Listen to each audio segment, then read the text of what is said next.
E aí galera, o vídeo de hoje é sucesso da dupla Henrique e Juliano, A Flor e o Beija-Flor. Espero que vocês gostem, mais ou menos assim.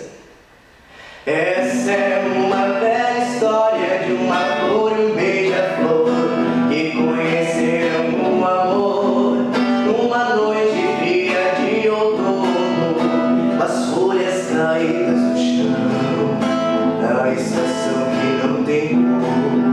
E a flor conhece o beija-flor e ele lhe apresenta o amor e diz que o frio era uma fase ruim, que ela era a flor mais linda do jardim e a única suportou. Merece conhecer o amor e todo o seu calor. Ai, que saudade de um beija-flor que me beijou depois voou pra longe demais, pra longe de nós. Saudades de um beija-flor, lembranças de um antigo amor. O dia amanheceu tão lindo, eu dormi e acordo sorrindo.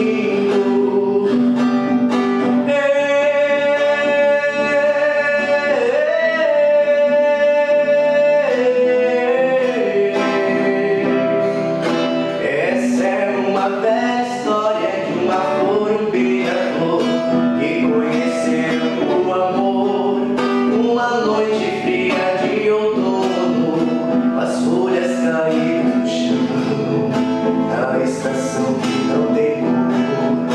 E a flor conhece o beija-flor e ele lhe apresenta o amor e diz que o frio era uma fase ruim, que ela era a flor mais linda do jardim e a única suportou. Merece conhecer o amor e todo o seu calor.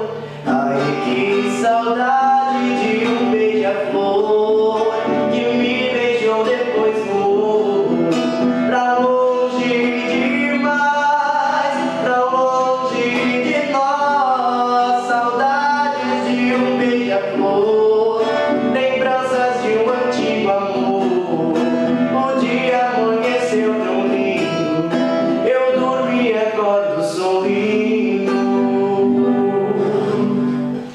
Então pessoal, se gostarem, eu peço que dêem o seu like aí embaixo e se inscrevam no meu canal. Muito obrigado e fiquem com Deus!